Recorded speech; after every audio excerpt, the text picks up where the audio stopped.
Don't look back, we're here to stay. A life we knew would come one day. And this is it, the borderline to where the future leaves us behind. The fire will burn and never die. Looking through the eyes of a brand new life. And so just find me, just find me. Sparks will fly if we scream no. This is not how we're gonna go. We are the ones who will never let go. Just watch us run to where no one knows. We'll never grow.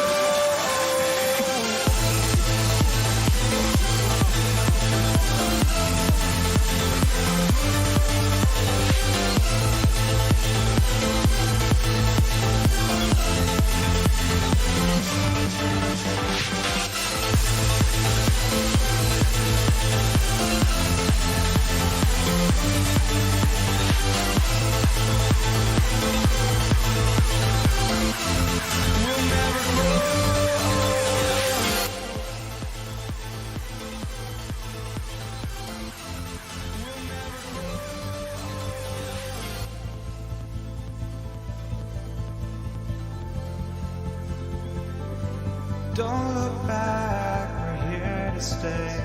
A life we knew would come one day.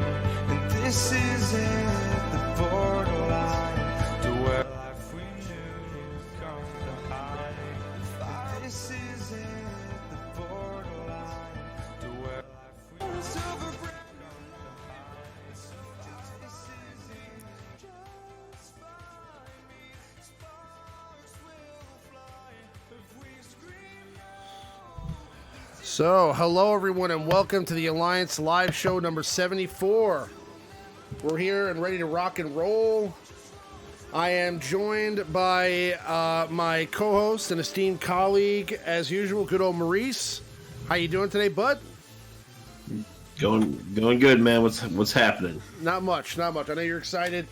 We're also joined today by a special guest and returning from last week, actually, Avinash, a member of the Alliance Alpha with me. How you doing today, Avi?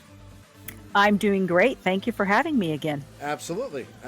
So, a couple things I wanted to discuss. I mean, first and foremost, as the title indicates, I have a good feeling that just like, they mentioned in the Road Ahead blog, we're going to be pretty soon looking at some sort of a legendary event for some sort of original trilogy character, right? And I don't know, I kind of wanted to have a little roundtable discussion here about who you guys thought this character would be and what would be required to attain this character.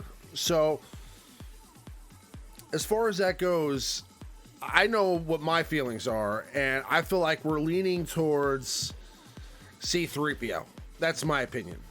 Now, there's still a couple of characters that we don't have, okay? So, if you're talking about original trilogy characters, we could be talking about an Endor version of Leia, which I think will be a character that'll probably be necessary to unlock Return of the Jedi Luke whenever his hero's journey comes back.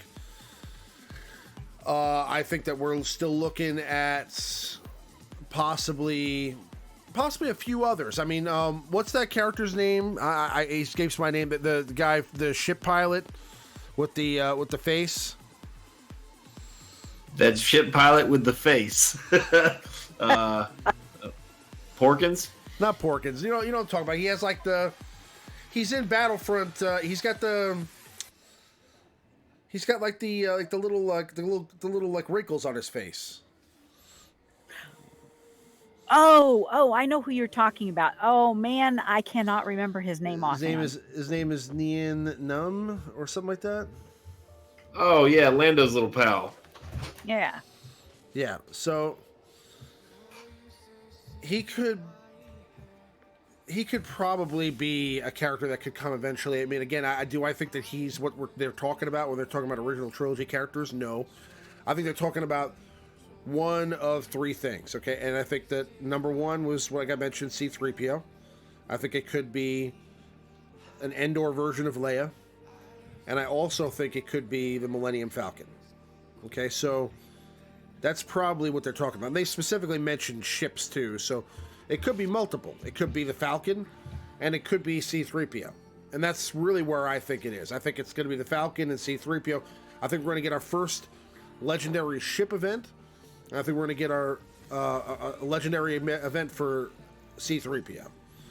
So, what do you guys think?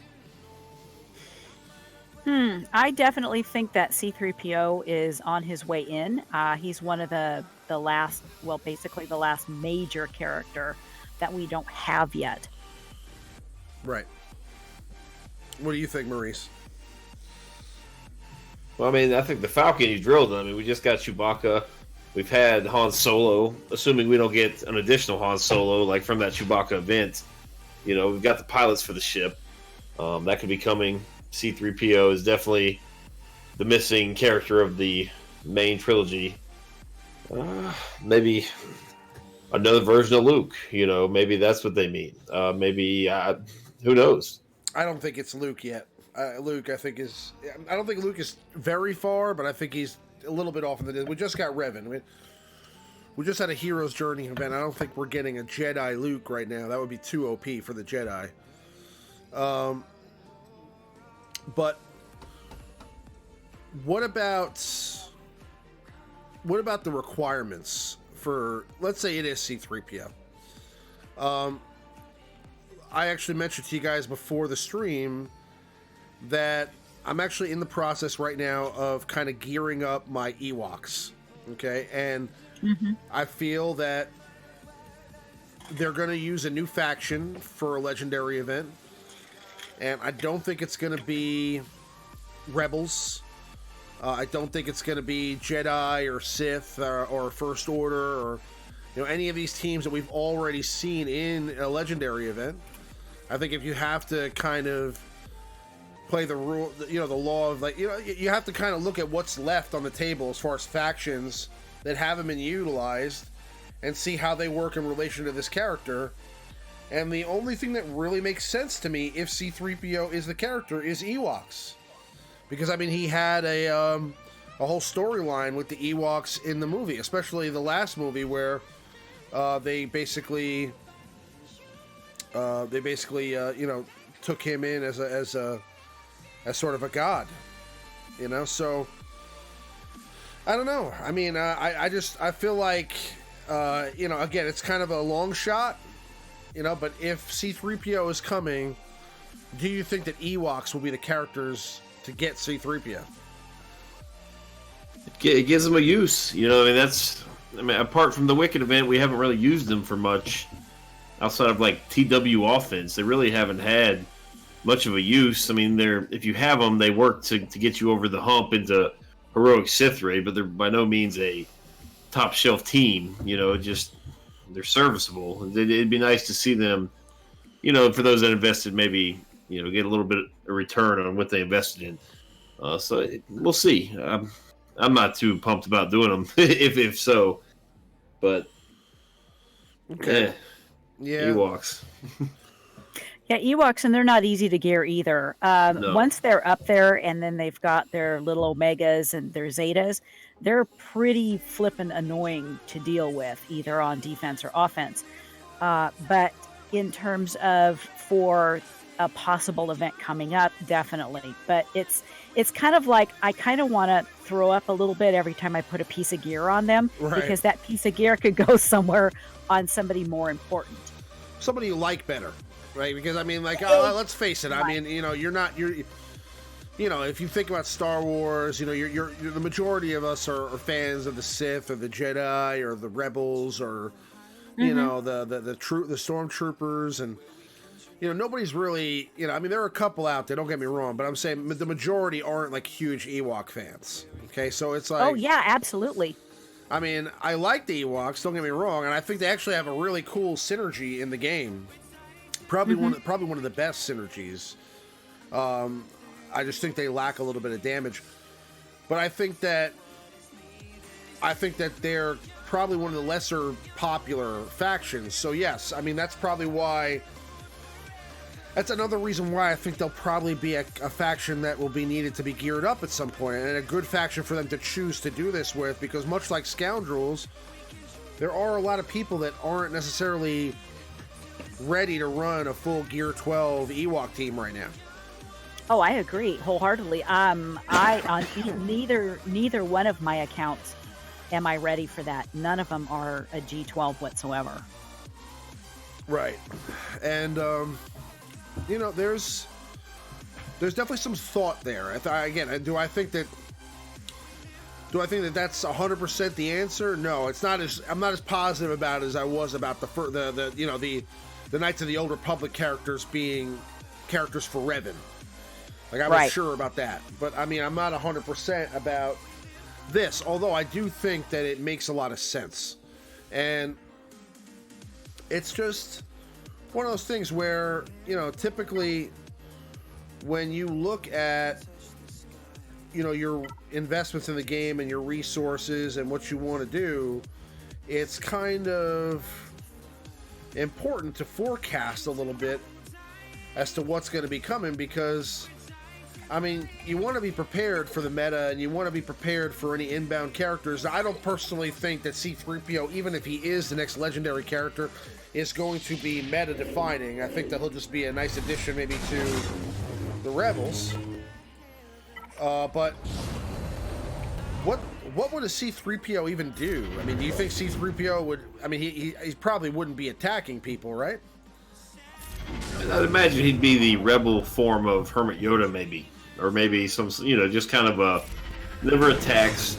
You know, maybe instead of healing like Hermit Yoda does, maybe his basic attack just gives like a buff or something, similar to what BB-8 does with his optional basic, you know, the wiggle move, you know, so it's maybe he provides some sort of buff for the team. I mean, there's no way he can be anything other than the support unit, right? Like, maybe he gives like a number crunch-esque kind of stat boost to the team. Who knows? Maybe he you know how like Revan gives stats to some of the things R2 doesn't give boost to. Maybe C-3PO, you know, gives the 10%, you know, whatever R2 doesn't. I don't know. No, I He's going to be good. He's going to be good. I mean, the power creep, you know, R2-D2 is kind of old news, kind of, you know, so I'd imagine if he does come out as a support unit, he's going to provide something new to the game. Yes, absolutely. And that's the interesting thing is, I mean, of course, I mean, any legendary character or character that has, you know, whether it's a legendary or hero's journey, they're going to have some sort of impact on their faction. So they're not going to be just, you know, completely, you know, worthless characters. I mean, you know, they're not going to be Rose Tico. You know, right. So it's one of those things where, you know, he's going to be a must-have, you know, but do I think he's going to trump Revan with the Rebels? No, I don't think that's happening. But, you know, it's one of those things where if there is a legendary character coming out, you have to also think about the other implications for this character. Do I think C-3PO will have something to do with Return of the Jedi Luke? Possibly. So that means that if you don't have C-3PO, you may not be prepared for Return of the Jedi Luke when he comes. So you have to start to... Now, I mean, in most cases, they will roll back the event prior to something like that happening.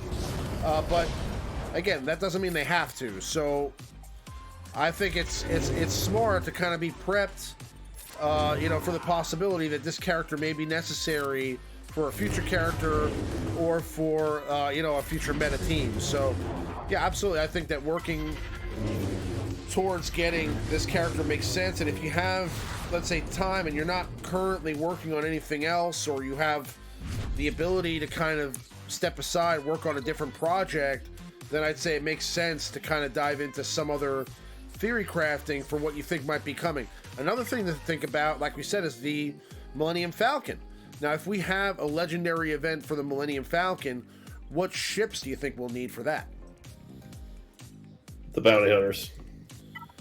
Definitely.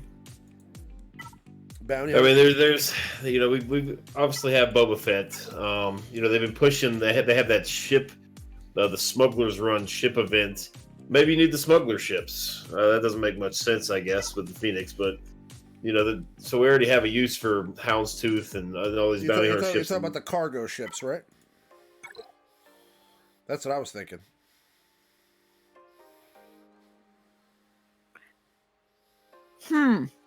That would be interesting. It'd be definitely a toss-up between the cargo ships and the bounty hunters.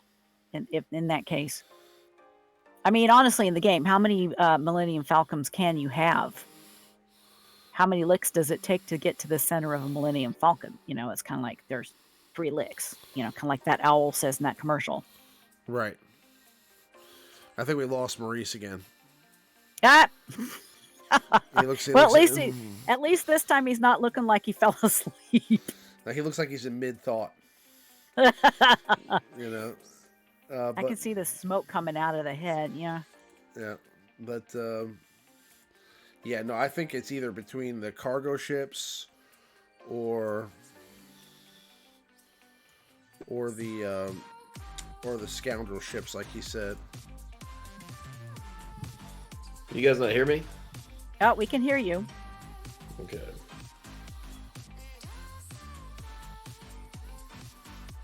Yeah, you were cut out there for a second, so you gotta turn your camera back on, or jump into Hangouts. You're not in Hangouts right now. There you go. There you go. It's alive. All right. So, sorry about that, guys, but yeah, we have the cargo ships here. So like I was saying before you got cut out there, Maurice, is I think it could be the cargo ships or the scoundrels. What do you think about the cargo ships possibly being necessary? Well, I don't remember what I cut out, but it doesn't really make much sense to use the Phoenix ships, does it? I mean, that doesn't really make sense. Like, chronologically, does it? I mean, that's... No.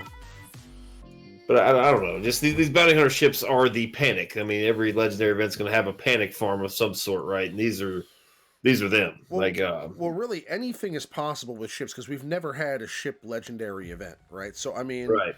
So I mean, there's no limit to what ships they could use. I mean, they could use Rebels for the Millennium Falcon, which I doubt because there's so many Rebel ships that they're not gonna make it something easy like that. It'll probably be bounty hunters, like you said, or cargo ships. Now, with bounty hunters, there will be a lot more of a money grind here because you have the IG 2000. You have, the only ship that most people have, the 7 stars by now, is Slave 1. People are still working on the Houndstooth and, the Xanadu Blood and IG 2000 are still not farmable, right? Is the Xanadu Blood farmable yet? Not yet, right? Not yet. Okay, so yeah, I mean, they could possibly release these ships into a farmable node and then, 2 weeks later say, hey, listen, here's some packs and, get these ships up for the Millennium Falcon. But I think, honestly, more realistically, I think it's going to be cargo ships. I just think it'll be a hard event. And yeah. It could be because there's not enough of the bounty hunters to right be now, able to use. The cargo ships aren't that great. Okay, the Millennium Falcon, the Millennium Falcon, the Phantom 2, and the Ghost, and the Slave 1. I mean, even if you have those ships, if it was a really hard battle, you'd probably lose. Unless you have like a 7-star Houndstooth and a 7-star Lando's Millennium Falcon, you're probably going to be in trouble. So, and they may make those ships a requirement. I mean, you may be required to use, Lando's Millennium Falcon and Houndstooth, or, but I have a feeling it's going to be either cargo ships or for sure, or scoundrels. But it's one of those two. We'll see. Well, even the cargo ships, I mean, you're looking at them here. You're going to need, the old school Millennium Falcon is still a pretty hard to obtain ship. Like, I'm sure the 3 of us have it because we've played for so long. Just by default, we farmed it, right? We didn't have anything else to farm at the time. Mm-hmm. But for the majority of the player base, that's going to be a tough ship to get. Even the Houndstooth in the new Millennium Falcon. So you will have to have at least one hard node ship farm, right? So it's or I guess at least two. So it's not going to be easy for anyone. I don't know. They'll probably make it to where you have to have Houndstooth. It's just too difficult without. Kind of like the Chewbacca event, you know, like you get Bosk and the event gets way easier. So. Right. Well, I mean, farm up your Houndstooth because I think it'll definitely be either way a part of it, right? So either it's going to be a part of it for the Scoundrels or for the Bounty Hunters, or it's going to be part of it for the cargo ships. So the Houndstooth should be 7 stars. And if you're not working on that already, you should definitely be farming. It's the best ship in the game anyway right now, I think. So yeah. I don't think it'll be Anakin's ship that has anything to do with it, but yeah, I think it's going to be a legendary ship event, and I think that it's going to be probably cargo ships. That's just my opinion. Because you got to also bear in mind that if it's not, let's say it is bounty hunters, there's only 4 bounty hunter ships right now. You can barely fill out a team. It would be like you literally have the ability to fill out, one squad with 1 reinforcement. So at least with this, you can put a full team out there. They may have to add another cargo ship, but for the most part, you can put a team of, 3 starters and 3 reinforcements, and it would actually make a little bit more sense, I think. So they could just block out that last slot. But that's... Well, I mean, that would make it fair. I mean, everyone's got, at least 3 of the ships. I mean, at least it won't be a super panic. You need all 5 characters or all 5 ships, so... That's hopeful. Let's hope for that, right? I think it'll just be hard enough to the point where, like, you have to have all 6 characters 7 star, and otherwise it'll be really hard. And I mean, the Houndstooth and Lando's Millennium Falcon now have been out for a while, so even though they're a slow grind, I mean, Houndstooth not so much, but Lando's Millennium Falcon has been out for a little while. Slow grind, but if you're not already working on that, you definitely should be.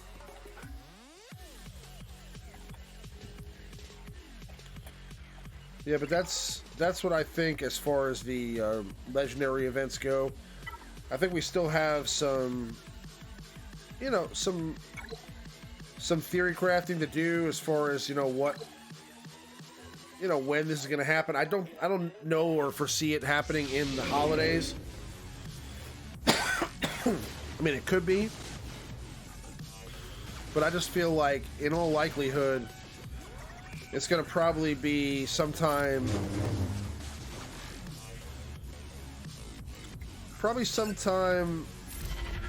after the start of the new year. I think it'll probably be in January. Yeah, they're giving us all these other KOTOR characters now, so we'll have to let this run its course and see what we need them for. This could be the random panic, kind of like the Chewbacca was to Revan, just kind of a resource drain, kind of surprise, here you go, type of situation. Do you really think we're getting another KOTOR-related legendary event? I mean, we're talking a few months from now, but I mean, we still got 3 more characters to get, and they have to go through the cadence. But yeah, we're getting something. We'll need them for something, Well, I mean, every year in February or March, they release a new Knights of the Old Republic characters, pretty much. I mean, it's either been, it was Nihilus, and then last year it was Traya and Visa Smar, and then Scion. So, I mean, they're definitely going to release some character, around that time next year. I mean, I hope it's Malik, or I think it's a little too soon for it to be Jedi Revan, but I hope it's Malik. If it's not, or Vitiate maybe. Valkorian, somebody like that. It'll be interesting because they're certainly picking up the pace and in bringing out tunes, which has really been creating a resource drain and quick farms. So I don't know, a lot of people are quitting the game because of it. It's just a real resource draining time for a lot of people, including whales. Right. Yeah, you're right. I mean, a lot of people have been quitting the game because of it. And it's one of those things where they definitely have to address some of the time. You know, it's a quality of life thing. I mean, they'll take a look at probably raids. I think they'll do something with raids eventually here, where they'll make, you know, the heroic Rancor raid and possibly maybe the heroic AAT raid more of like just like a sim than anything else, you know, or I mean, they've essentially done that already with this join button. I mean, so you don't even need to be there, like, for the raid itself. I mean, besides, I mean, well, we're all posting zeros, so it's not a big deal. But I'm saying, for the most part, I mean, I think they're gonna kind of make, like, if you defeated the heroic Rancor raid as a guild maybe over 100 times, like, you can sim it and just give everybody rewards, you know. That would be nice, yeah. You know, and they'll do something like that. I think that they'll kind of break up the events a little bit more. I think that, like, with the new Grand Arena that's coming, I think that they'll probably have that kind of intertwined with territory battles and territory wars, so that we're not necessarily getting territory battles and territory wars quite as frequently. That's the way I think it'll work out with that. Yeah, I'm curious to find out how they're going to schedule it, whether they're going to eliminate one guild TW or whether they're going to overlap or whether they're going to be replacing something. It'll be interesting to find out. Yeah, it will be. Well, I mean, it's an individual based game mode. I would say I'm on the opposite side. I think that's going to be running 24/7. It's going to constantly be running because it's, you know, only you. It's up to you to participate or not. You're not hurting anyone else. Right. I can see them running that nonstop, just constantly. Keep somebody like me in the game at all times because I'm pretty excited about this Grand Arena. And, you know, we talked about the Ewoks earlier. You know, everyone's like, well, what happened to our clone rework, this and that? All these factions that are relatively unused could very well be the bonuses that we get in the Grand Arena, right? So if we do have to get Ewoks for C-3PO, you know, that's going to suck for the majority of the player base. However, they could make it kind of a little double boost. We get the character, and then maybe we get a boosted faction for that game mode. I'm pretty pumped about this game mode. It would be really nice if we're able to get some boosts, or if they do a little bit of rework on a lot of tunes that are useless. Because I'd like to be able to have my entire roster available instead of only, say, 25%. And the 75% is fairly useless. What would you say? Who would you say is useless? Clones. Yeah, you've got clones that are so far behind the times. If the Imperial Troopers had not had their rework and gotten Range Trooper, they would have been behind the times. You've got your Tusken Raiders. You've got your Galactic Republic. You've got some of those other factions, you know, Gar Saxon and Commando. What are they really good for except for Gauntlet? So nothing. It hurts to gear them because you can't use them really for anything. The Commando's pretty pitiful. Yeah. Definitely. The Commando definitely needs some love. I mean, he has been worthless since day one. Yes. Gar Saxon has a little bit of redeemable quality, but you better stick Commando in on the same team because otherwise it's going to be he's going to fail miserably.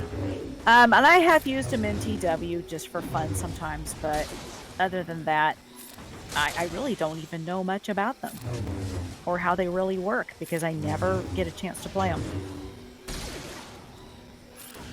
Yeah, I mean, Super Commando has buff immunity, right? That's good, I guess. I don't know. They're pretty pitiful. All these new ships, though, you're going to need the Starfighter soon. Once everyone starts getting their hands on these 7-star, like Houndstooth and all these characters that rely on that mechanic, the God, what's the name of it? The debuff the Houndstooth and Xanadu Blood give. The mystery ship ability, the debuff. Like, you're gonna need that Starfighter. Breaking. You're talking about I know what you're talking about. You're talking about. Help chat. I got it right here. It's. Oh my god, my Breach. Yes, thank you. Breach, that's what it was. I knew it started with. yeah. I thought so. I said break, so I was pretty close. Yeah, you're gonna need that starfighter very, very soon. Unfortunately, but Houndstooth is so annoying to face. Yes, indeed it is. That's why you're gonna need that starfighter.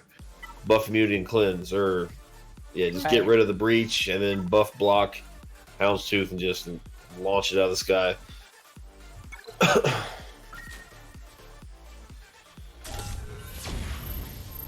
But yeah. Yeah, I mean, I think that there's definitely a lot of characters that need some love to become a little bit more relevant. I mean, we can take a look at half the roster pretty much. At least it would just be really nice to be able to utilize everybody in some way, to be able to come up with some really cool teams to play with, both in the Grand Arena and TW, to be able to utilize everything you just paid for. Yeah. Basically. No, I agree. All right, let's jump into the meta report and the top 5. So this is the meta report from last week. Okay, so you can see that for the most part, the top of this list is not going to change too much. Revan 2332, Treya 1365. We got some Darth Maul and some CLS behind them. Still a little bit of Mother Talzin in there. Bastila Shan still in the mix. Let's take a look at this week's meta report and see what's changed.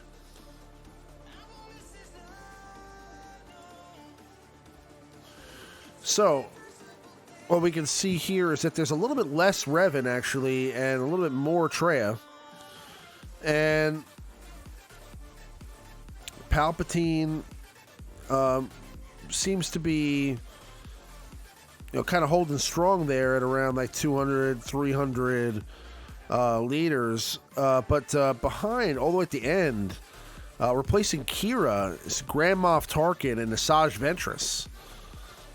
So, again, not a bunch of huge changes, really kind of the same, with Revan and Treya really pretty much dominating the pie. And for the most part, I mean, Revan is all over the place, but I mean, people are starting to use Treya again a little bit more frequently now with the addition of fallen Bastila Shan. So it's definitely interesting to see, and I hope that it continues to progress, and we see some more mixes. I mean, obviously she's a premium character right now, so she's gonna be a little bit harder to get, but people are having a lot of success with her at 4 stars. I mean, have any of you guys really played around with her since the last show? No. Nope, I have not played with her at all. I've started going up against her in several of my arena shards. So, but she is awful easy to take down. You just avoid her. She's no threat whatsoever. No, yeah, she's the last one I take down. She just kind of stands there waiting for me to knock her out. Works for me. Yeah, she is a total. We'll see. We'll see how people with the really decked out Sith teams. She's got some utility with Marauder, kind of an unused Sith character, but not against. It's just, I think against other teams not named Revan in the Jedi, she can be very, very helpful in making kind of like a secondary Sith team. You can kind of complete Palpatine with a whole Sith squad instead of her Sith Marauder under Palpatine would be pretty effective against any other team not named Revan. Right. So right. She's a nice depth piece for the Sith faction. I don't really think. I guess we're going to get at least one more character, probably 2 or 3, for that faction, and just kind of. I'm not sure the Sith will get much love after this KOTOR event's over. Whatever we're getting, Right. Well, Fallen Bastila may pick up pace if the other characters are going to be released, because she may have more synergy with the ones that are being released, and she may shine a little bit better, I think. Thank you, DSP, for the $2 donation. I really appreciate it. Which is unfortunate. She's just, you can't even use her in the new raid, the Sith. Or I say new, but like the in-game raid is a Sith raid, and you can't use her because all the bosses have so much tenacity, and she's such a debuff-oriented character. Right. That's unfortunate, but all right, let's go on to the top squad members at rank 1. Now, this was last week's pie with Hermit Yoda there at the end. Now, again, I think the top of the pie is going to kind of stay the same. Probably a little bit more Jolie Bindo since last week. So let's take a look at that number, 2016. And we'll see how it changes here when we go take a look at this week's meta report. And, yeah, I mean, about the same. You know, again, not a huge difference. The one change I see on here that's interesting is Bastila Shan Fallen makes her way onto the list there at number 10. So she's actually the number 10 most used squad member in the game right now. Ah, I think people are kind of really trying to find a place for her against Revan teams, since so many people don't have Revan. Yeah, that's kind of the thing. I mean, that's really why I see that she's being utilized, is because, you know, she is a counter to the Revan meta, and she's free if you were able to, or for those people that spent the $10 and got her to 4 stars. I mean, it's worth the investment to give her the gear and kind of get her up there, get her ready to go, and use her with your Treya squad, and just kind of make it a little bit easier for you to take down these Revan teams. well, I mean, the reason she's on here is, I mean, you say gear her up. She's super easy to gear, and she works at 3 and 4 star. You know, this is another marquee character that is completely usable, completely free. You can use her 3 star, not have to invest one single penny in this character, and you can use her every day to climb an arena. Are you going to fall? Yes, absolutely. But you're probably going to fall anyway. I mean, if you can't beat Revan without her, I mean, you might, use her. Fall, who cares? You're getting your place in the rotation. You're getting your place every day in the arena. Definitely an offensively oriented character, for sure. Yeah. I think she's going to be a little better than everyone's giving her credit for once, she's farmable. I think people will find some uses for her because she is so easy to gear. You take her up to, you get over like a little small hump, and then you just like gear 10, gear 11, done. It's just like, oh, that wasn't too bad. But Right. yeah. Yeah, I think she'll probably see more use on this list as the next couple of weeks pass. I mean, I think she'll kind of work her way up a little bit more as I think she'll stay relatively in that spot, but I think she'll be probably over 1,000 next week, or maybe closer to 1,000 next week. So we'll see. That's my bet. I think that she'll just kind of get a little bit more use and kind of become that definitive 10th spot for the time being, for a little while, until we see a change in the meta.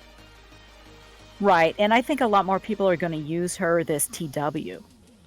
So people will be able to get a chance to use her and try her out and see how well she works, and see what teams that might work well with her. A little bit more than just using her in arena. Yeah, because she did come out like a day or two before the last TW, didn't she? Like, no one really had time to prepare. Mm-hmm.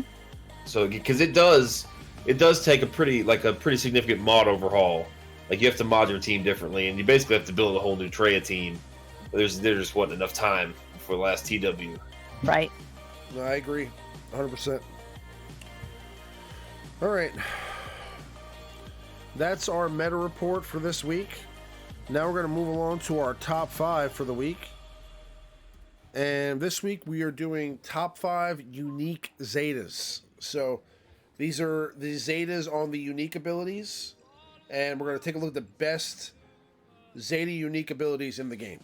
So, starting off here at number 5, who do we have here, Maurice? Number 5 is Revan, hero.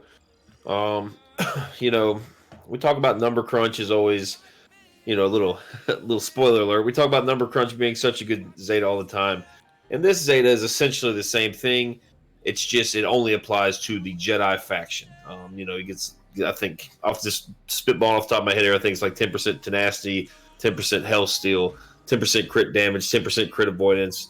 A lot of the stats R2 doesn't provide. In terms of boosting up his team, he gives all the Jedi tons of bonus stats. Very, very good. Zeta, very, very good. Any character that gives like passive buffs, I think, is a great option for any team, and this is no different. Absolutely. Yeah, I mean, it's a fantastic, unique ability, and it adds a lot to the team. I mean, when I first saw this ability in the kit reveal before, we popped it out to, in the reveal for everybody, I was like, oh my God, I couldn't believe, how OP this sounded, Now, when you take into effect that it's just 10%, and I think it's half that for light side allies. Well, if he's not in the leader slot, I still to this day have yet to see anybody use Revan as a support. Slot, right. Yeah. Right. So when he's in the leader slot, they're doubled. So I mean that means 20% for everybody that's double, and that's for all light side characters. So that means they don't necessarily have to have the Old Republic tag or the Jedi tag to get those bonuses. So that's pretty awesome. You're right. Yeah, I totally misspoke there. Apologies. Sorry. Well, that's kind of why it's a really great ability, because I mean it's not faction specific, so it benefits him and it benefits anybody else on that team, even if they're not a Jedi. So if you want to throw somebody in there, like let's say I don't know, it has to be a light side character. So I mean, if you're talking about maybe like a Visa Smar, you can give her benefits too. And Visa Smar works great against the Sith. So if you still have a Sith heavy shard and you're one of the people running Revan, I mean, you can insert a Visa Smar there and she'll still gain those bonuses. But that's our number 5 Zeta unique ability. We're moving on to our number 4 Zeta unique ability, and we have here at number 4 Darth Sion with Lord of Pain. So this ability is Sion has plus 100% defense, plus 100% tenacity against enemies with pain. At the start of each enemy's turn, if they have pain, Sion gains taunt until the end of the turn. At the end of each turn, Sion inflicts pain for 3 turns on enemies who damage him that turn. While allied Darth Treya or allied Darth Nihilus are critically hit, damage reduce held by hatred cooldown by 1. Okay, so I mean the Zeta is fantastic. I mean this ability is fantastic. He's basically a passive taunt. He's gaining 100% defense and 100% tenacity for a tank, which is tremendous.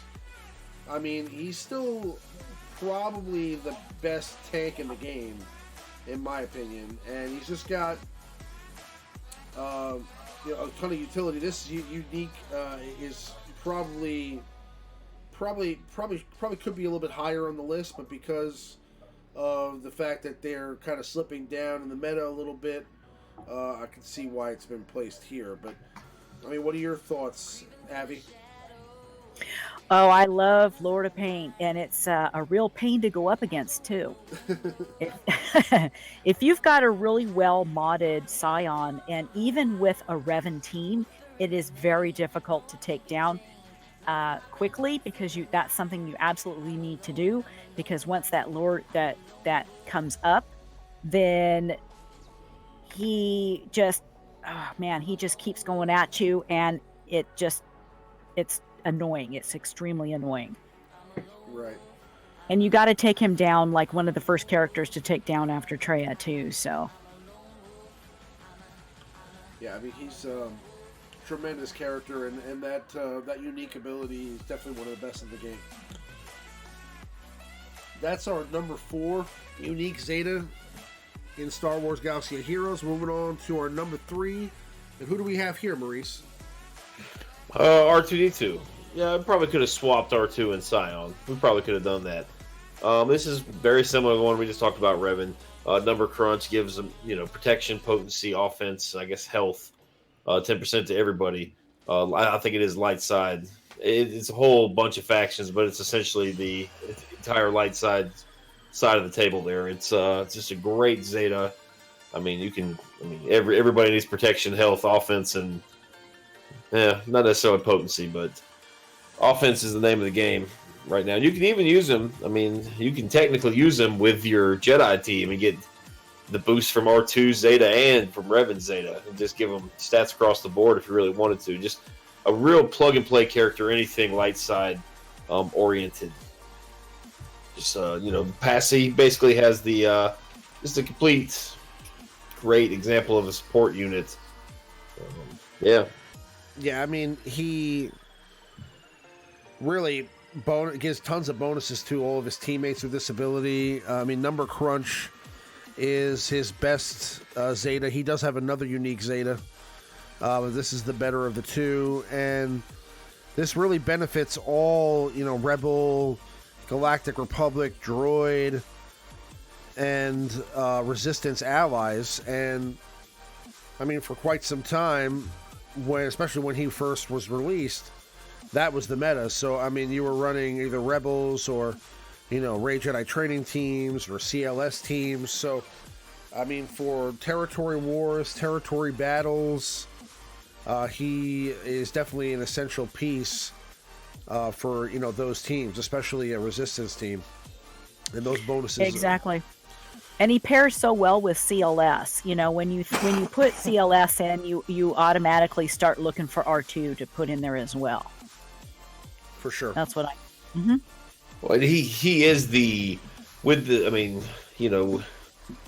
going to put him on the Ray Jedi training team just before his cleanse, that second Zeta. Mm-hmm. And so if you're going to use him for that cleanse, you might as well boost up all the stats of the other characters. The Resistance characters, especially like in a raid environment, need that health boost that R2 gives them, and offense, of course. But just a great Zeta. 6 months ago, I mean, this was arguably the first Zeta you recommend to somebody newer to the game.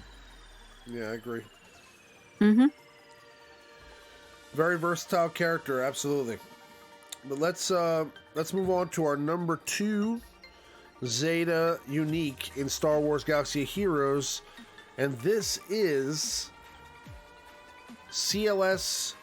It binds all things. Commander Luke Skywalker. So it binds all things. Luke has 40% potency, plus 40% potency. Whenever Luke resists a detrimental effect, he recovers 5% health and 5% protection. Whenever Luke inflicts a debuff, he gains 10% turn meter, and other allies gain half that amount. So this is a fantastic Zeta all around. It helps himself. It helps his teammates. It also is tremendous for him to get that potency, especially since he has the ability to stun with his basic attack and reduce turn meter. With his other ability of special attack. So I mean, it pretty much gives him, the ability to be a lot more effective, with those attacks. I mean, 40 potency is nothing to fraught at. And, obviously gaining the turn meter bonuses and the health is, and the protection is a huge bonus as well, especially for, him and his teammates. What do you think, Abby? Oh, I agree. He's just a fantastic character to have, and he, you can put just about anybody with him in the first place. But that 40% potency, he does absolutely an excellent job in the Hat Raid. Definitely a plug and play character there, and is necessary, particularly in Phase 3. He's really good in TW, both offense and defense. It's just, I love it. I love it. I love to see the smash and bash when he does that. Yeah.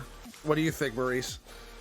Well, it's just the small. The Zeta adds the turn meter element. What you do is in CLS has two debuffs of both his basic and his special, so that's a chance for his allies to gain 10% turn meter. So when these enemies or your allies get 10% turn meter, they go if they're debuffing characters. It kind of feeds into his leadership. So it's a small, slow building like turn meter train that Zeta provides. All for the most part, maybe. Except for Scion, none of these Zetas are super flashy, and you don't even really notice it. Like a lot of us have these Zetas on this list. We've had them for so long that we forget how good they are. Like I wish we could take the Zeta off R2 and just see the difference. Like take these Zetas off these characters, and then you'll be like, oh wow, I really do miss that Zeta. Right. It's not flashy, but it's so helpful. It just kind of keeps things moving along. Just fantastic Zeta. I mean, I'm pretty sure it's the number one Zeta in the game in terms of, like who the most equipped Zeta. It's definitely the top three. I'd have to look, but I'm pretty sure it's number one. So I mean, it's clearly good. Yeah, it's definitely interesting to think about that kind of stuff because it is a Zeta that's definitely taken for granted at this point. You think about that, but it's a must-have.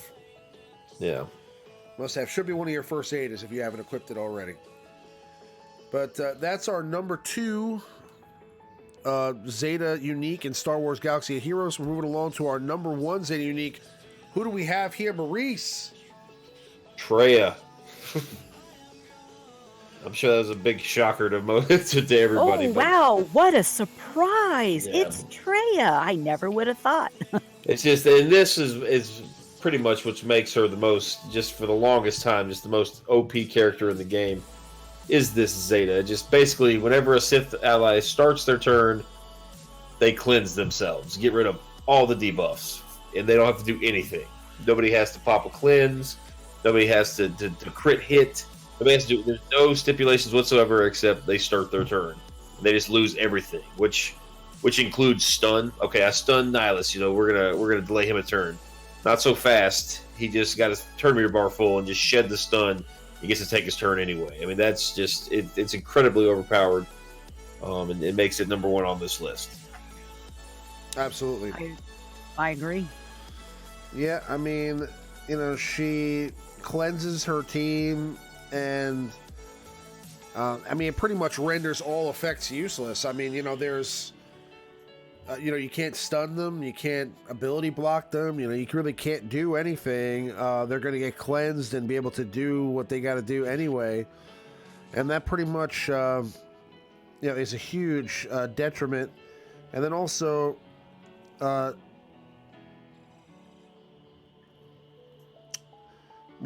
happens? They deal damage equal to 5% of their max health for each debuff dispelled. Yeah, there is she will remove, if they're stacked with debuffs, they will lose some health. I believe is it max health? I think it's off the max health. Is it from them or from the other team? No. The cleansed character loses health, but there's so much health steal on those Sith teams underneath that Traya lead. They just get that health right back with it, especially if it's like Scion or Nihilus and they do an AoE. They just fill the whole team. No. She deals damage equal to 5% of their max health for each debuff dispelled. So, for each debuff dispelled, that's why you see the other teams losing health. While they're on even though they haven't been attacked. Okay. On a Traya team, when you're facing another team that's you have characters that haven't even been touched yet and they already have half health. That's because Traya's slowly taking their health away every time a character dispels a debuff.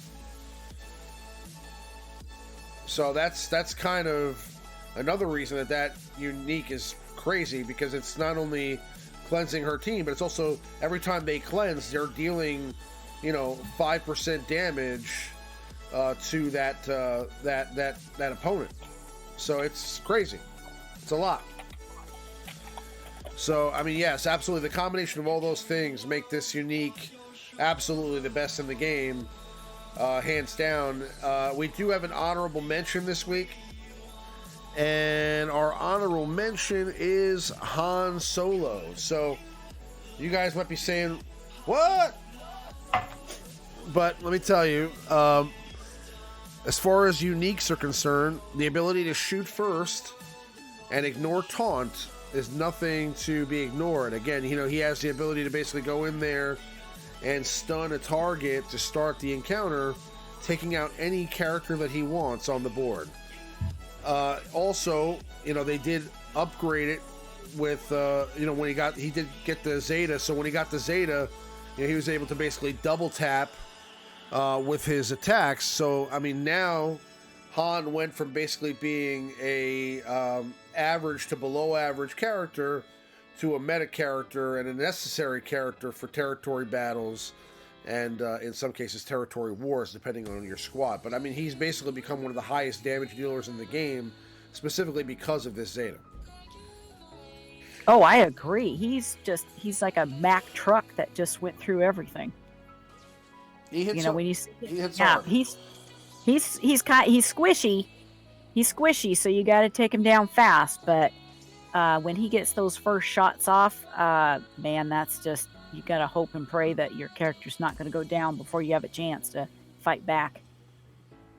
Yeah, it's crazy. This one fell so far. This used to be, it binds all things and shoots first as 1 and 2 is the clear-cut favorites. But it's just, you can't, like the Zeta basically adds a double tap. You just cannot ignore the double tapping basic, which removes turn meter. If that's 2 shots at turn meter, and a lot of people use him in the tank raid to remove, Grievous's turn meter, to remove the B2's turn meter. So he's in a lot of raid solo teams just for this Zeta. It makes it possible. So it's, and then of course the damage. It does add a small, I think it's 10% crit chance. I think the Zeta adds maybe, but it's just like binds all things. It is probably a mandatory Zeta for every roster. It should be one of your first. Absolutely. But that is our top 5 for the week.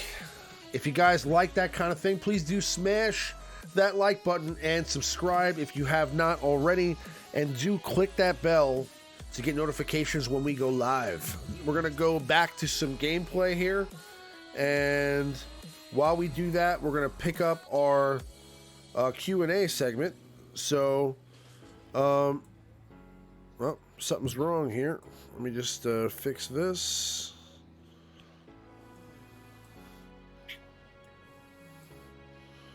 Hold on 1 second.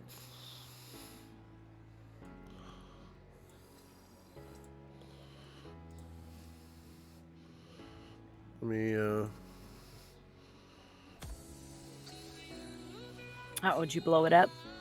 I don't know. I restarted the emulator, but when I went back, now it's not there. So now we're just getting a beautiful picture of Revan here. I could go for that. But I would love to make that. Well, I would love to make that costume because I'm a costume maker too. So. Oh yeah. Yep. Been a costume maker for over 40 years. One of your million skills. Yeah, makeup, prosthetics, costumes, sculpting, artwork, all kinds of stuff. Okay. All right, you may start firing off some of these questions. Yes, let's do it. That'd be great. All right, first question comes from, can't read the screen, TNT Gaming. I have 3 Zeta saved. Would you spend them on Night Sisters, 2 times Asajj, 1 on Mother Talzin, or Hermit Yoda's Strength Flows, Chewie Loyal Friend, and Bastila Lead? What choice is better for the Sith raid? It's a pretty big question there. Well, I mean, if you are committed to the Night Sisters and you're willing to take them all the way, might as well just finish that faction out, right? So, I guess assuming you're going with the Asajj lead, that is the ultimate choice for the raid. But the other options you have there, Chewie's Loyal Friend, Hermit Yoda's Strength Flows specifically, those are 2 pretty universal Zetas that you can kind of, move around, and it's a moving part, whereas the Night Sisters is not so much. They're going to be tied together forever. You'll probably get some more utility out of your second choice. The Bastila lead is obviously a good one, but if you have Revan or you're going after Revan and plan to use Revan, that one, it's tough to say. There's enough Jedi to field 2 teams, but if you're looking, I don't know. That's a tough question. Both are good. Both are good. Can you repeat the question? When you started mentioning all those options, I kind of slipped my mind as to what they were. Basically, he's got 3 Zetas. Does he want to go all in on the Night Sisters, or does he want to do Hermit Yoda's Strength Flows from the Force, Chewie's Loyal Friend, and Bastila lead? Well, it depends on what you have, of course. I mean, if you have a decent, if you have a Revan team or a Jedi or a Sith team, and you don't really need a Bastila lead because you're not going to run Bastila, then I'd say whatever. But if you can use a Bastila for territory wars, then yes, put the Bastila lead on there. I think over any of the others. It also depends on how well leveled up your Jedi team is. I mean, if you have a good Jedi team that you can put behind Bastila, then I could see her Zeta being one of the better values there, because her leader is amazing. I mean, it makes that whole team tremendous, and you can use them on defense and offense in territory wars and get wins against almost any team. Now, as far as the Night Sister is concerned, again, that's another thing to think about, because the Night Sisters are a team that can pretty much take out any squad on defense. So, I mean, on offense. So, I mean, what I'm saying is they're pretty much the counter to everything. So it's super beneficial to you to have a high-level Night Sister squad for territory wars. Absolutely. Also for territory battles. And, I mean, really, no matter what the meta is, kind of like a Rex team has been able to kind of counter the meta throughout the years. A Night Sister team is also one of those teams that can pretty much counter almost anything. If you play the Night Sisters correctly, whether you're running an Asajj lead or a Mother Talzin lead, as long as they're well geared, have high speed and they're modded correctly, you could definitely take out almost any team on the board in territory wars with them, and they can get you some much needed, wins against meta teams, without necessarily using the highest of the meta on offense. So you can place good defensive teams and still win against some meta teams. Yeah, but I mean, whatever way you decide to go, finish them. Get them to gear 12. Get them to, I'm not sure where you're at in the game, but develop these characters. Get them ready to go, modded, and just kind of, get the most out of your Zeta by developing the characters, I guess. The Night Sisters are going to help you more in the raid, probably, than those individual pieces, as they give you a whole team. But yeah. So basically, I'm not sure we gave you an answer there, but just go flip a coin and then just go all in with whatever you decide. Yeah, I'm sorry that that's not more specific, because it really also depends on where you're at. I mean, we don't know what your roster's like, but I would say, if it was me, if you're going to go all in on the Night Sisters, and I would say yes, do that. If you don't really need to do that, or if you have other priorities, and let's say you're looking for an arena team, and you're in a younger shard, then I would go for Bastila lead, especially over Chewie or the other that you were talking about. That's just my opinion. I kind of look at Zetas and whatever is going to be more utilitarian throughout the game, and then the game modes. For me, in a sense, the Night Sisters are more utilitarian in all factions of the game and against the metas and for the metas. So I would probably maybe lean a little more towards the Night Sisters than I might Bastila, but at the same time, it just depends upon how well your teams are formed. Agreed. All right, another one from TNT Gaming. Anyone else pissed that 25% off crystals are only for the $20 purchase? I only buy I only buy crystals when there's a sale, and I buy it looks like he buys them all. Now I'm out of crystals and don't know how to play. So I guess Yeah, the 25% off crystals is only for the $20 pack. Gets you 3,500 crystals. So yeah, that's it. Only one bonus buy in the store now. Honestly, EA screwed the pooch on that one because there could have been a lot more money revenue coming in if they had allowed it for all of the chests, because I know so many people who would have bought one of each of them. Yeah, especially since Costco's got those $100 iTunes cards for $80 right now. You know, like that'd be tough to turn down a vault of almost 20K crystals.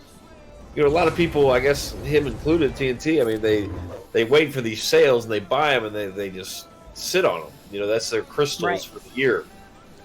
So yeah, 3,500 crystals. It doesn't go very far. Yeah.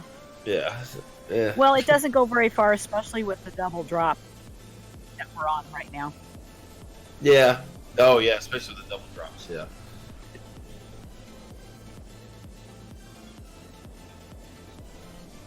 All right. Next one. DSP question: most underrated faction. He puts the Ewoks, Imperial Troopers, or Bounty Hunters. Or do you guys have another faction that you consider to be underrated? Tuscans. Underrated, huh? You like those Tuscans? Incomplete faction, the Tuscans. I think that they could have a lot of potential if they actually filled out and beefed up. I think they'd be fun to play. Absolutely. I don't know. You can keep them. I love to have a variety in the game, and I love factions. It was kind of like when Imperial Troopers were like, oh, nobody wanted to do them. Well, I had worked on them long before anybody was interested because they're my favorite little trooper boys. And so when I finally got them up there and I zetaed Veers and stuff, and everybody was like, poo-poo that, poo-poo this, and now they're saying, okay, it wasn't so bad to work on the troopers. They're pretty awesome. I don't know if bounty hunters are underrated really anymore. I mean, it took them, you know, they had to include a whole bunch of characters and extra zetas and a whole new mechanic, but they made them good. It took a lot, but they made it usable. They did, and they made it a lot of fun, and not only that, but you can split them up into several different teams. The Ewoks and the Imp Troopers are similar in that they're very good offensively, and you can take down a large portion of defensive teams with them. Both of them kind of are, well, neither one of them are good versus Treya. I haven't personally tried either versus Revan, but I mean, the people with really decked out Ewoks have been beating Revan with it. It does take incredible mods, yes. I'm not sure about the Troopers, but both of those factions are very useful. They're going to be great for Grand Arena. You mentioned it earlier, Abby. The inclusion of Range Trooper just kind of really shored up the Imperial Troopers. Both can put up adequate scores in a raid environment. They're not going to be your best teams, but both of them are serviceable, especially as like a second team. Like, let's say you go in there with your P2 run and you get done quickly and you got time to sneak another team in. Both of those teams are good for that type of scenario. Oh, exactly. And with Range Trooper, you gotta love a guy with fur shoulders and huge boots. So Oh, yeah. I absolutely love it. It just I adds actually to made a little bit of progress on mine with these double drops. I had some pretty good drops in for him. So it's taking me a while to finally finish him, but that was nice. I finally finished him on my lowest alt on that one. One of them I actually had kind of wailed on a bit. So he was he was 7-star gear 12 right off the bat. I love it. I think the Geonosians need some love. I think Honestly, yes, I agree. They're better than people think. I have all of mine pretty well maxed out in G12, and I will sometimes put either a Phasma lead or Phasma on the team. I don't know why. It just seems to work out really well for me. But I've taken out some, definitely cleaned up some big meta teams and taken out some like First Order and stuff. I mean, the Tuscans, the Geonosians. Yeah, but those aren't really underrated because they're not good. You know, like. Well, you're talking about underrated, like teams that are better than they're actually. Yeah. Okay, well, I think underrated would be like the Ewoks, to be honest with you. I think the Ewoks are a little better than they seem. Mm-hmm. I think if you have a Gear 12 maxed out Ewok team, I don't want to say the same about the clones, because I don't think the clones really can hold up right now. But because of the recent update to the Ewoks, where they were given zetas last year, I think, or earlier this year, I think that they now have, again, they're not meta, but they provide a solid, I think, defensive team in territory wars, something that you're going to have to put in a good team to beat. And they're also a pretty good team on offense for territory wars as well. They just have a great synergy together. I mean, they can, like I said, they work well together, and they definitely also pack a punch if modded correctly. So, you know, you also have the revive capabilities with Ewok Elder, and I mean, you know, the addition of Wicket, Paplu, and Logray really kind of add a lot of value to the team. So, I mean, you know, you have to put together the right squad. I mean, obviously, I think Ewok Scout provides you with the most damage. I think you want to have Chirpa, Wicket, Ewok Elder in there for the revive. Then you have to make a decision as to whether you're going to use Logray or Paplu. And in my opinion, it's probably Logray out of the two. But I don't know. I think that they're kind of an undervalued team, underrated team. The Night Sisters are also an underrated team because now they're kind of not in the meta anymore. People kind of forget about them, but they're still probably one of the most important teams in the game. I agree. Yeah. I know that. All right, next one. That makes Maurice happy to hear. Mm-hmm. J Solo, GW off. Okay. So the Grand Arena menu will be in the bottom left, where the unused crate is, below the guild menu. I guess so. There is a mysterious shadowed out box over there, at the far left of your screen, on the next to the mod store. That could be where it goes. I really don't know the answer to that. Maybe there is a lighted podium up here on the right side too. It could possibly go. DSP Cad Bane definitely does still go in the ocean. Absolutely. Throw him right in the ocean. I don't know about that. I like Cad. I like him. Thank you for the donation again, by the way, earlier. I didn't mention it, but thank you again. What were you saying? What was the last question? Basically, if he was asking if Grand Arena is going to go on this shadow icon here on the far left of the Cantina lobby, that has gotten way bigger that's over the course of the last few months. Over to the far left, it does look like there's a shaded out icon, so possibly. I don't know. I guess we'll find that out together. I'd imagine it would have its own menu. It's got to be something coming over there, right? I mean, they wouldn't just create that for nothing. Yep, yeah. definitely. I'd imagine it have its own little lobby in there.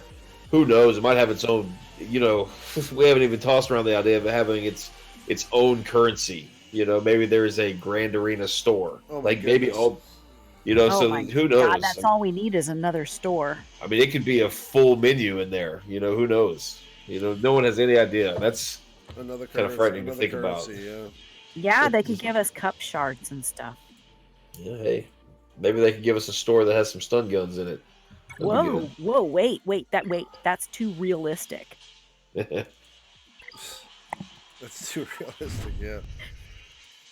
Okay, let's see here. Let me copy these last couple questions on here. All right, TNT Gaming. Are Tarkin's Zetas worthless? If you needed more speed on your Tarkin, would you add 6E mods or would you use a Zeta? And if so, yeah. And if so, which one? Well, neither one of the Zetas are really that good. I'm not sure which one gives more ship power, or if they give the same. I'm not the best to ask about the, you know, what Zetas and mods translate to ship stats. It will make your ship the fastest. I mean, in a lot of cases in Fleet Arena, you know, that capital ship speed is pretty important, especially his. If you're facing a Tarkin and you're a couple of ticks faster in speed, you get to drop your TIE fighters before the other one does. You know, so it is pretty important in that regard. In terms of character, it's ugh. His leadership is pretty bad. You get 2 extra speed, and you expose enemies that fall below health. I mean, if you're going to give them to him, I would probably do the unique first. At least he gets some nice potency out of the deal. You can deal some pretty big damage with that. But I'd say the unique, if anything. But I mean, to be honest with you, I think Anal T101 Chris actually did both of them, and he regrets them to this day. So I would. I mean, there's a couple guys with all 6 mods, all 6 of them, in both Zetas on their Tarkin, and they're no more difficult than the next Tarkin to beat, in fleet. So, they can go as fast as they want. I'll just use Akbar or Thrawn, whatever, So, I don't know if that'd be. I wouldn't recommend it, but I'm not the ship guy, so I don't know. That's probably bad advice. You're a ship expert to me, Maurice. Yeah, I use the same team every day and just pretty much make the first couple moves and just auto it and put it in my pocket and hope I win. Not very compelling right now in ships. Let's see. Oh, they're flying in now. Okay. Next question is...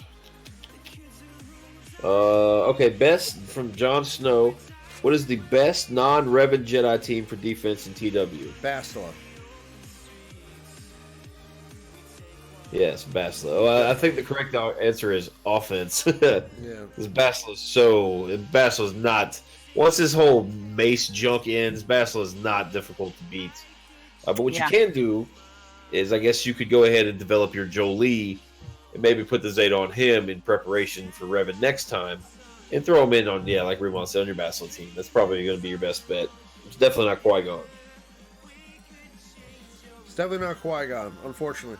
He'll have his day in the sun again, though. Qui-Gon has been meta since the start, and now he's not. But he was again after his Zeta, and when they do something else, when the Alpha ability mats come out, the first one's going to Qui-Gon. Well, now, correct me if I'm wrong, but Bastila, if you are building a Bastila-specific team, all that protection at the beginning of the match is based on health. So you'll want to deck them out in health and make them a little more durable. I think that's how the mechanic works. It's kind of like nests. The protection gain, or the protection boost, if you will. Right. Is based on health. Yeah, so you want to mod them for that, and then when you get Revan, you want to completely redo it and do it on protection. So, just get them ready. I mean, I'd imagine you're probably going for Revan hopefully next time, so just have all the pieces ready to go, and just use Bastila and then just swap in Revan, you'll be good to go. Abner Dune, will Ewoks be needed for the upcoming C-3PO event? Just joined the stream, don't know if this is already discussed. We're speculating so, yes. Yes. Ramon's getting them ready. I'm working on them. I mean, I've always wanted to have a pretty cool Ewok team anyway. Like I said, I think their synergy is pretty interesting, and I think there's some value there for TW. But at the same time, I think it's pretty clear that they're going to be using a new faction.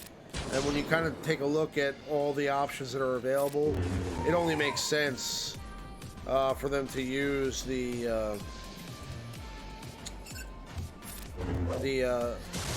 Ewok faction. They've never used them before for anything. And, it's not going to be Rebels, it's not going to be Jedi, it's not going to be Sith, it's not going to be First Order. So it's got to be something different. Right. All right, well, while I get situated here, this one just came in, but I can ask you guys. Okay. Danku Whiskin. Crit avoidance or speed arrow for Jolie? Speed arrow. Yeah, I'm gonna say crit avoidance is just kind of redundant. I mean, he's gonna have crit immunity on him. He has, a crit immunity or crit avoidance in his kit. Revan's gonna give him more crit avoidance. He's gonna have foresight. He's gonna have tenacity up. So it just seems kind of. Is there ever really a character though where it's not the answer is not speed arrow? Sometimes I use crit avoidance on. I use crit avoidance on like my L3. I tried crit avoidance on Kenobi. It was kind of eh. Yeah, But- I tried that once. That was it. Yeah, I would go with speed out of those options. Health is not a terrible option. It just will be kind of slow. So throw your speed on there now and just see. Hopefully down the line you might be able to get like a health primary with some good secondary speed. That'd be a good one for Jolie. The more health, the merrier with him. The more health he has, the more indestructible he gets, and just bigger of a nuisance. Let's see. Again, thank you very much, DSP, for another donation. That's 3 donations today. I really appreciate it, DSP. All right, this Yes, is a long he one says here. Ewoks and Geo Spy, underrated. Same with BF2. LOL. Danku Wiskin with a $2.99 donation. Thank you very much, Danku. Appreciate it very much. He said thank you. He says thank you. Absolutely, thank you. Mascari asks, my contact's going out, sorry guys.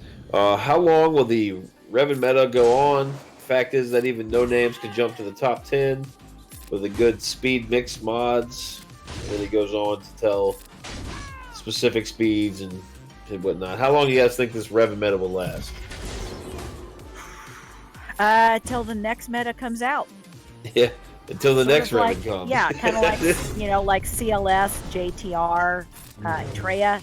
Those are still basically meta, or can be, depending upon what you use them for, how you mod them, how you speed them, whatever works.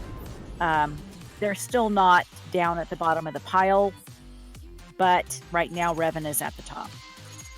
Yeah, it's going to take another legendary type event, a new character, or maybe, a new raid reward or Grand Arena reward. It's going to take some sort of special character to dethrone him. So it's going to be a few months. Hear me out. This is my thought process here, okay? And this is what I think. I feel like they kind of put themselves in a little bit of a hole here with the situation with Revan and Darth Treya. And that's that, I think that the abilities for these characters have gotten so OP that it's going to take like a really, really, really OP character to defeat any of these teams. It's at the point now where, you're given, 20% crit damage, crit avoidance, crit, offense, crit damage. All these different things to all your light side allies. You're immune to taunting, you're dispelling, you're basically creating a new version of taunt where you can pick a character to be isolated. They're basically, they basically have made, Treya too. Treya is so OP. Like I said, she dispels every ally and then takes damage or gives damage to every opponent in the same instance. So it's I think it's going to take something really big to trump that, and it may be something like Luke. It may be something like maybe a new a new faction. I don't know, but maybe a new Sith, maybe maybe Malik or something like that. But I don't know. It could be interesting to see. But either way, I think that they've just kind of gotten to the point where the abilities are so complex now that I'm curious to see what they're going to create next to trump Revan. You know what I mean? So we'll see. Right. That was one of the things I was going to bring up, is that each new character, big mega character that they bring out, they seem to add so many additional talents to them, something new. But at the same time, they're not refreshing the old characters to be able to. Well, they can't compete. They can't compete. They can't compete. There's no way to compete because they're so far down on the list that will they ever be able to fix them, to give them talents to be able to combat it, to compare it, to be defensive against it? But every new meta that they bring out, they're piling more and more and more and more talents on it, to the point where it's when is it going to be too much? So you're telling me you cannot beat Revan with Hoth Rebel Scout?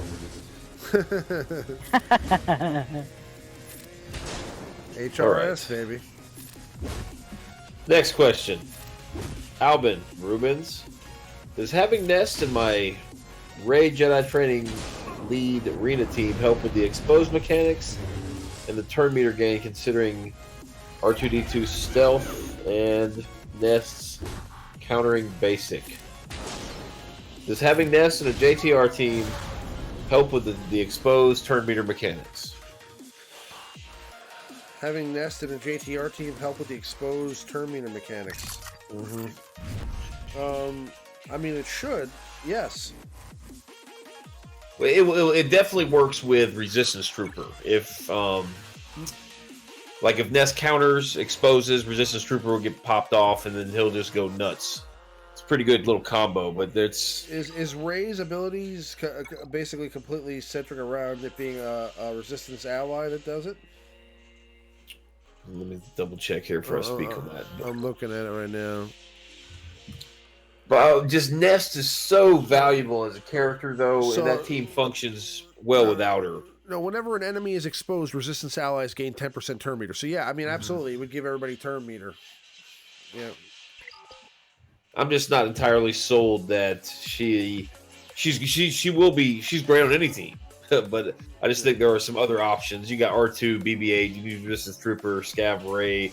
You can use a multitude of other characters, any droid. Plug in Chopper if you want to. You know, I mean, there's so many options for that Jedi Training Rey team that you can use. Ness is probably going to be better suited for any other team. She's good. Thane Kyrell. Do you guys think they will ever add the gold eyeballs back as rewards? I need a bunch. Hopefully.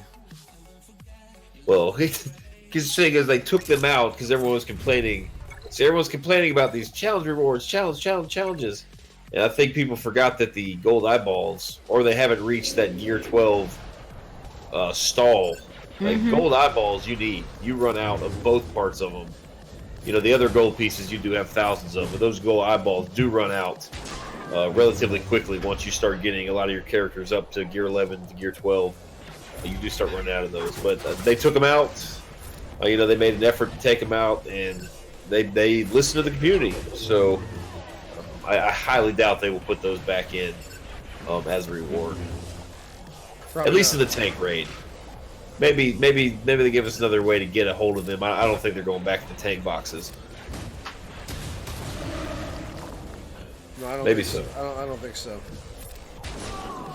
I think they'll become available maybe in other locations, or maybe they'll drop in new events, but no, not in the raid. Yeah, too many people complained about it, so they're going to have to find some other place to stick them. Right. Yeah, they took the gold eyeballs out, but they also took out those other two gold pieces that you get from the challenges, the MK8 binoculars that everyone has 45,000 of. They took all those pieces out too, so it's kind of a, lose one piece of gear, I don't know. I think it was a good move. A good move for the majority of the player base. Right. Let's see. We got Master KT. Do you find that really stacking a certain stat with mods is better than spreading it out a bit, like pure defense versus some defense and some speed, etc., or Grandmaster Yoda with pure offense? I guess he's basically asking, do you think that min-maxing a character is useful? I guess in summary. Like, what do you mean? Like basically, like Grandmaster Yoda, everyone just stacking as much offense on it as possible. Maybe like I'm trying to think of another example. Or Raid Han's another good example. People stack him with offense. Maybe you stack your First Order with lots of, protection and crit chance. Stuff like that. I guess if you're gonna stack mods on a character, make sure it's with the proper leader. I guess you can you can min-max characters based on the leadership ability. You know, like if you're using a cure lead, you want to really max out the crit chance and the protection on the character, so they benefit the most from her leadership. I'm on the Yoda offense train myself. I find it much easier to climb with my Yoda's offense above 6,000 than I did when it was below 6,000 and more speed. 9 times out of 10, you're going to want to favor speed on just about every character, but there are a few instances, I guess. I would say for the arena most of the time, it's probably going to go towards speed, but yeah, if you're gonna max your character like that, like I mean Yoda for offense makes sense. Again, you don't want to be super slow, but well, the characters. I mean, just take a look at your character. Look at SWGOH. If a character is super high in a specific stat, and you can continue to build that stat, you know, it's good. The mods are going to give you a little more stacking certain stats, I guess, in that way, if that makes any sense. But that's a good question. It's tough to answer that just like in a general sense. Like it's so situational, depending on the character, depending on the team, depending on what you're trying to do. Like a lot of the raid comps, you know, like your Wampas and your raid Hans and all sorts of stuff. I mean, you could just completely neglect speed and just go pure offense, and that's how you get your damage. Young Han's another example of that for the tank raid. Let's see, we got a couple more. What is the best prepared team in defense in TW? Just Zeta Vandor. Well, Kira, Vandor, you got 2. And then the rest is up pretty much for debate. L3 is pretty valuable just because she's one of the few cleanses. L3, yeah. Right, L3. Yeah. Zalbar. Mm-hmm. In that 5th attack, you want some sort of attacker. You know, Mission, Young Han, Raid Han. You could throw Raid Han Chewie in there.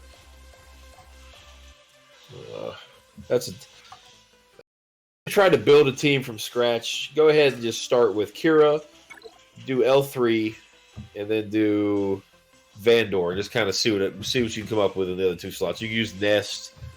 You know, just all sorts of options. The Scoundrels are really good now. Really deep pool of characters. You know, I saw you guys trashing on Cad Bane earlier in the chat. Cad Bane is excellent under a Kira lead. He's a support character, so he's gonna get 60 speed. Throw him in the ocean. No, he double taps, so every time he double taps, if he crits twice, he regains 20% protection, and then the other regeneration elements in his kit. You know, the 60 speed is obviously nice. So he is an option. No, he's actually pretty good, yeah. All right, this looks to be the last one. Abner Dune, what's the best mod shape to take to 6E? I would say the arrows. I mean, you know, you get a guaranteed 2 speed on that, and you know, it also increases the other statistics. It also depends on, I mean, what mods. I used to say the arrows for speed or offense sets, like offense primaries, like, you know, bring up to 8% offense. Protection, that's a pretty nice upgrade too, because obviously that benefits tremendously. So I'd say, yeah, protection. I'd say in this order, probably, depending on the type of character it is. Again, if it's a tank, I'd probably go with protection first. If it's a character that's like a speedy character, a character that needs to be fast, I'd go with the arrow. If it's a character like Yoda, you know, I'd probably go with, let's say, you know, an offense triangle or even the square offense mod as well. Yeah, I think it has to do more with the primaries, like you said, than it does maybe the specific slots. You know, you can get offense on the cross, you can get offense on even on the arrow. You know, I like the health gives a lot of benefits, but not every character's benefit from health. It's a tough one to answer there.